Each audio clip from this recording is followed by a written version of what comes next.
Então vamos lá. Como eu disse, o assunto de hoje vai ser hipertensão arterial sistêmica, dando continuidade à matéria de saúde do idoso. O que é hipertensão? Alguém sabe me dizer?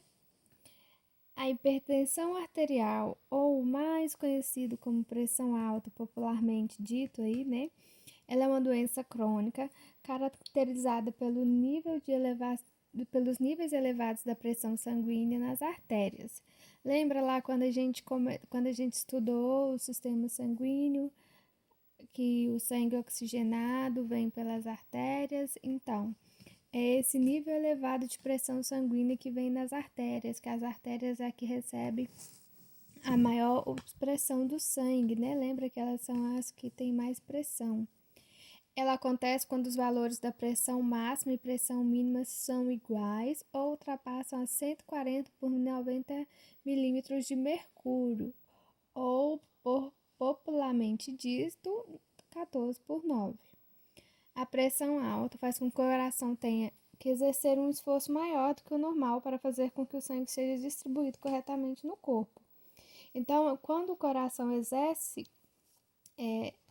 essa essa pressão maior, esse esforço maior, acaba acarretando vários problemas que a gente vai ver aqui no decorrer dos slides, quais os problemas que a hipertensão arterial causa. A pressão alta é um dos principais fatores de risco para a ocorrência de acidente vascular cerebral, infarto, aneurisma arterial, insuficiência renal e cardíaca. Então, como eu disse, ao exercer esse esforço maior, esse esforço mais prolongado, pode causar alguns fatores, né? E eu citando aí o AVC, ou derrame, como vocês conhecem, o infarto, o aneurisma cerebral, a insuficiência renal e cardíaca, certo? E o que causa essa pressão alta? Essa doença, a maioria das vezes, ela é hereditária, né? Ela é herdada dos pais em 90% dos casos, mas há vários fatores que influenciam nos níveis da pressão arterial. Não só fatores hereditários vai causar a pressão alta, a hipertensão, tá bom?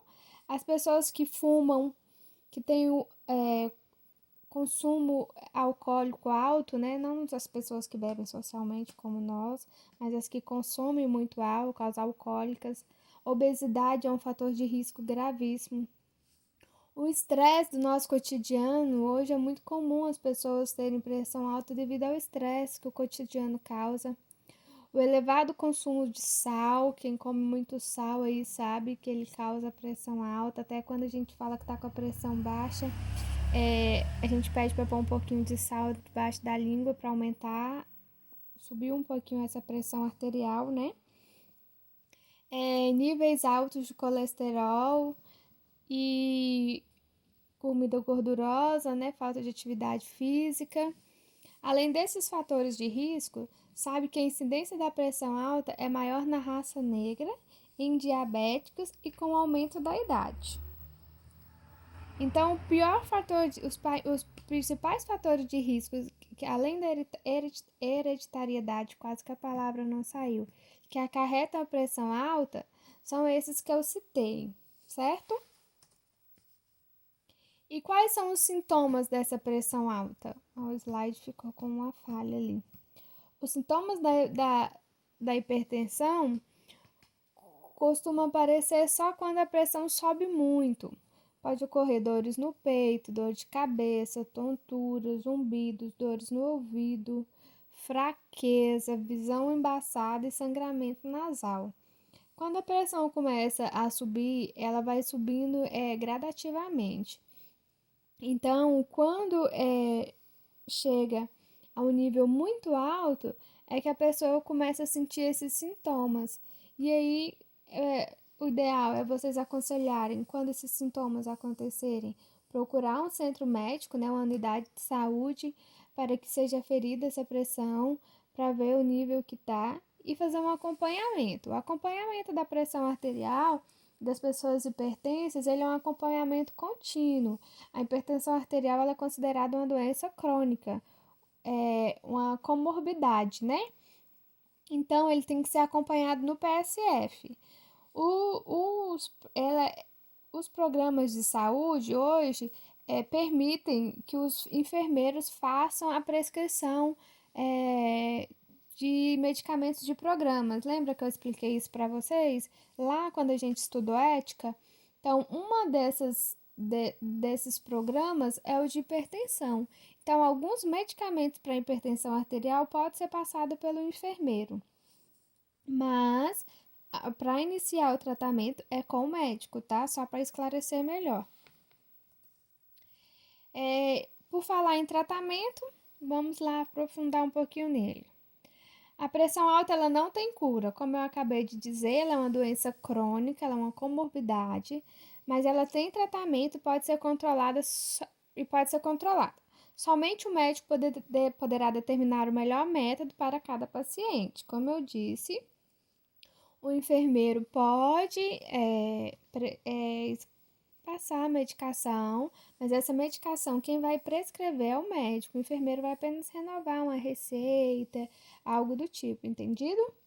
O Sistema Único de Saúde, o SUS, oferece gratuitamente medicamentos nas unidades básicas de saúde e pelo programa Farmácia Popular. Para retirar os medicamentos, basta apresentar o documento de identidade com foto, CPF e receita médica dentro do prazo de validade, que são de 120 dias. A receita pode ser emitida tanto por um profissional do SUS, que pode ser o enfermeiro, quanto por um médico que atende em hospitais ou clínicas. Aqui em Minas a gente não tem, mas no DF tem aquela farmácia popular. Não sei se vocês já viram, com certeza vocês já viram, né? Além da farmácia para todos, que é a farmácia de Minas, que é essa que a gente tem aqui em Uruana, que a gente tem em Unai, existe essa farmácia popular, que é uma farmácia privada que o governo disponibiliza as medicações e vocês vão lá com esses documentos que eu citei e faz a retirada do medicamento para tratamento de hipertensão. Quais são esses medicamentos que são disponíveis na farmácia popular e na farmácia de Minas? São os medicamentos mais conhecidos para hipertensão arterial. É o atenolol, o captopril, o enalapril, hidroxiclorotiazida, losartana e o propanolol, que é o cloridato, né? Existem outros medicamentos disponíveis pelo SUS, mas os que mais são usados disponíveis pela farmácia popular são esses, certo? Existem outros tratamentos para hipertensão arterial, não somente esses medicamentos que eu citei, só esclarecendo. E como é feito esse diagnóstico? O diagnóstico ele é feito medindo a pressão arterial regularmente, né?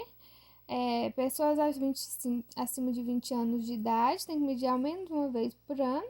Se houver casos de pessoas com hipertensão alta na família, deve ser no mínimo 2 vezes por ano. Isso a gente faz em todas as consultas, né? Faz parte da anamnese, faz parte da triagem do paciente. Então, assim, você sentiu algo diferente, que você for no hospital, ele vai aferir a primeira coisa que ele vai fazer é aferir sua pressão arterial. Se você tem casos na família, você vai se enquadrar naqueles 90% que eu citei lá atrás. Então, aí você tem que ficar mais de olho ainda se você pode ser hipertenso, certo? Nos seus níveis de pressão arterial. E qual é a prevenção?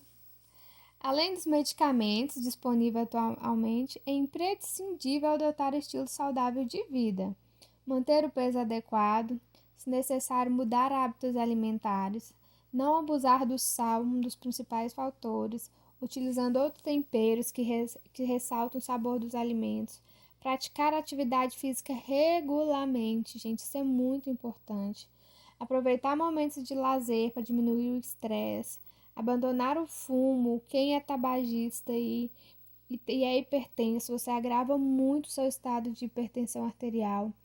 Moderar o consumo de álcool, beber só uma cervejinha de vez em quando é muito importante para o estresse também, né? Mas sem abuso. Evitar alimentos gordurosos para não elevar o nível de colesterol e controlar a diabetes. Hoje o SUS disponibiliza, além do programa que é feito de prevenção que a gente tem no PSF, de medicamentos, a gente tem as academias comunitárias. Essas academias comunitárias são feitas para essa prática regular de atividade física, porque nem todas as pessoas têm condições de pagar uma academia ou não praticam atividade em casa.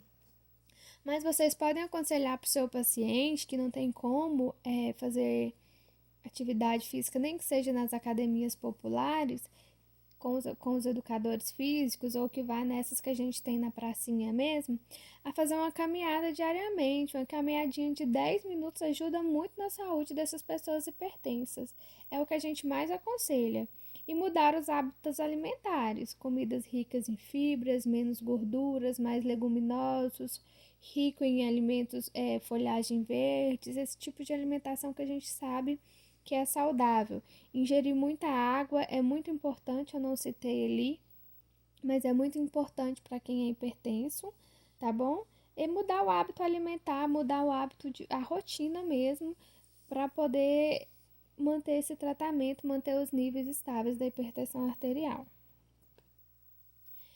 Foge um pouquinho da matéria que é saúde do idoso, mas eu não podia falar de hipertensão arterial sem falar um pouco da pressão alta na gravidez. Então, gente, eu vou fugir um pouquinho da matéria para deixar mais completo sobre hipertensão arterial. Vou sair um pouquinho de saúde do idoso e falar um pouquinho de gravidez, porque aí acaba falando um pouco da saúde da mulher também, ok? Então, o que é a pressão alta na gravidez?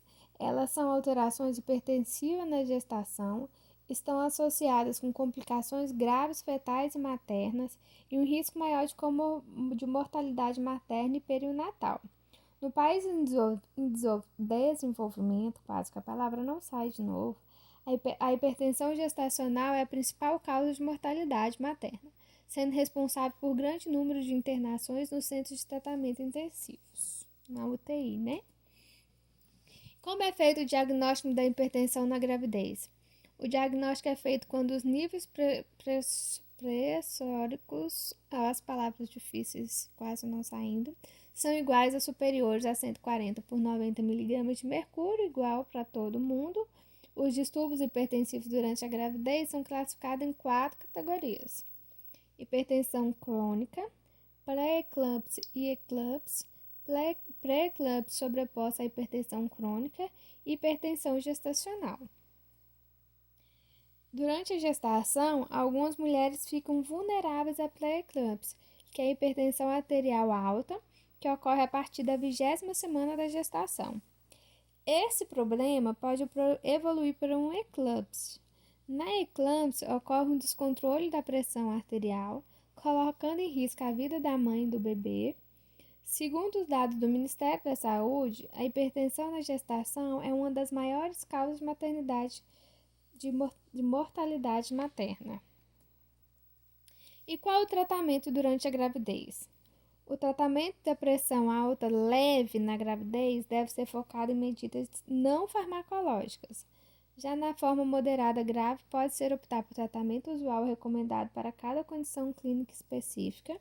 Independente da etiologia da hipertensão arterial na gestação, é fundamental que a equipe de saúde esteja atenta ao controle pressórico e avalie a possibilidade que encaminhe essa gestante para o pré-natal de alto risco. Então, gente, esse tratamento da pressão alta leve é aquele que a gente citou lá, é o hábito alimentar, o menos consumo de sal, é atividade física leves, né, por causa da gestação e consumo correto de água. E o fármaco o médico irá passar, né?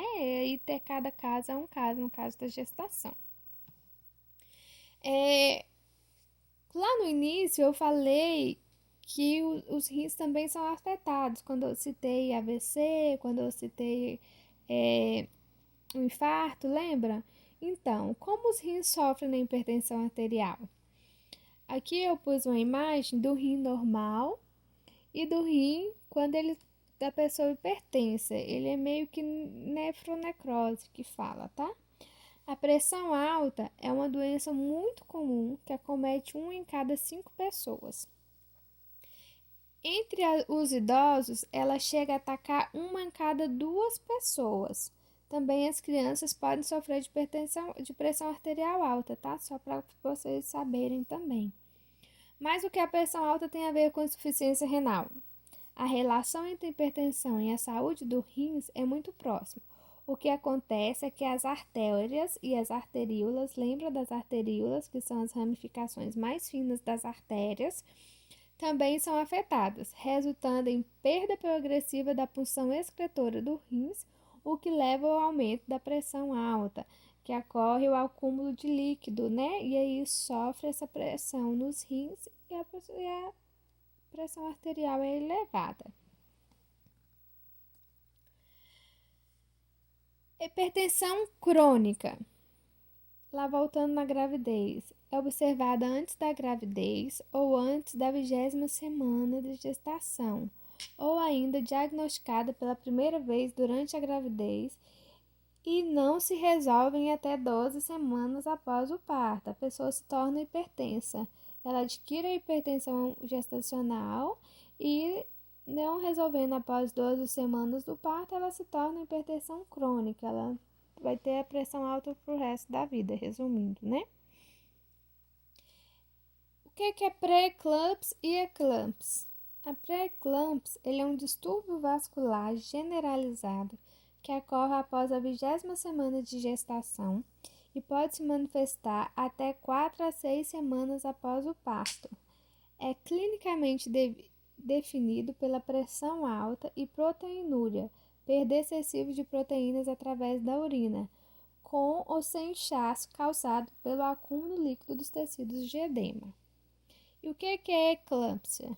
A eclâmpsia ela é caracterizada pela presença de convulsões tônico-clônicas, que são convulsões associadas à perda súbita de consciência, generalizadas ou coma em mulher com qualquer quadro de pressão alta, não causadas por epilepsia ou qualquer outra doença convulsiva. Pode ocorrer na gravidez, no parto e no puerpério imediato. Você já viu muito falar de mulher que morreu de eclâmpsia, né? Então você já sabe que é uma convulsão que dá devido à pressão elevada, certo? A hipertensão gestacional ou doença hipertensiva específica da gestante, assim como existe a diabetes gestacional, existe a hipertensão gestacional. Nesse caso, é necessário afastar pré-eclâmpsia. São seguidas as mesmas condutas clínicas recomendadas para pré-eclâmpsia. A hipertensão na gravidez pode ser transitória. A pressão retorna ao normal até 12 semanas após o parto, que é o diagnóstico retrospectivo, ou crônica. A elevação da pressão arterial persiste além de 12 semanas após o parto, como eu já tinha citado antes, certo? O que fazer para evitar a pressão alta na gravidez?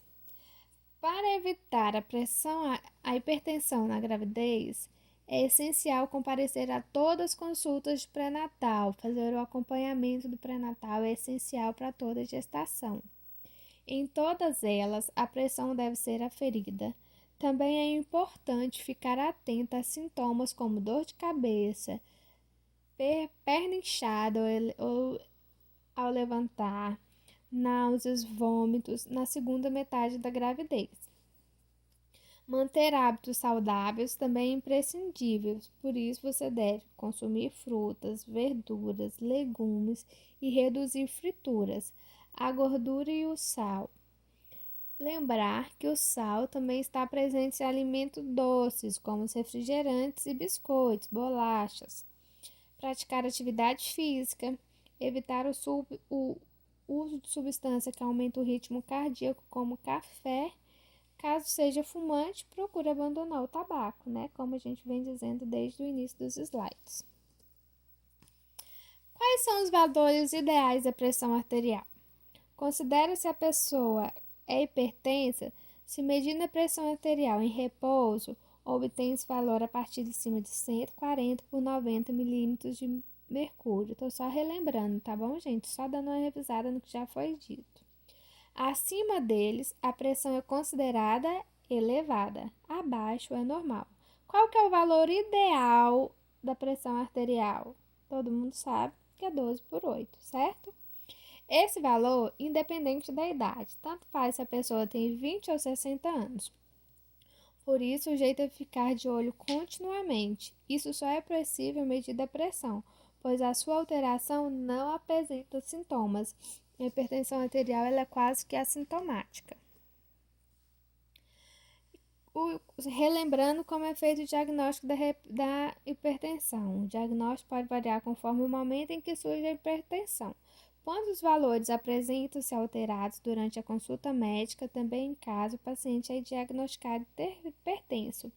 Eu coloquei aqui na revisão falando um pouco da síndrome do jaleco branco, que vocês já devem ter ouvido falar, que é quando a mudança na pressão durante a conversa com o médico, com o enfermeiro, e em caso os índices são normais. Nesses casos, denomina a hipertensão mascarada, com alteração somente fora do consultório. O diagnóstico deverá ser confirmado através do exame, que chama MAPA, que vocês já devem ter visto, que é aquele que coloca no braço, vai para casa e fica 24 horas com o aparelhinho, certo?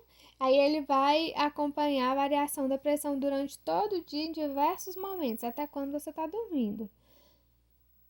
Somente indivíduos que apresentam valores normais na consulta e em casa, o diagnóstico de hipertensão pode ser destacado. Hipertensão, doença da vida moderna. Há razões para o importante crescimento dos casos das doenças como conhecidas. Há uma predisposição genética importante, porém males típicos da modernidade, como obesidade, sedentarismo, tabagismo, ingestão excessiva de bebidas alcoólicas, excesso de sal e estresse contribuem para o avanço da doença. Caracterizada pelo aumento da tensão das paredes das artérias sobre o conteúdo do sangue e seu interior, a doença tem impacto sobre organismos vitais como coração, cérebro e rins. Também se sabe que a hipertensão tem maior risco de desenvolver em pessoas que têm diabetes mellitus. Entre os fatores responsáveis pela mudança da pressão estão a gordura abdominal, nós que temos esse excesso de gordurinha, né? O excesso de bebida alcoólica, o consumo de sal, além de falta de atividade física. O estresse também pode fazer o corpo liberar hormônios, substâncias que regulam o funcionamento do organismo, que contraem os vasos. Outras possíveis causas, porém menos frequentes, são o uso de medicamentos como anti-inflamatórios, anticoncepcionais, doenças congênitas, alterações na tireoide, glândulas suprarrenais e lesões renais. Obrigada! E vou deixar a perguntinha para vocês. Como está a sua pressão? Vocês têm verificado?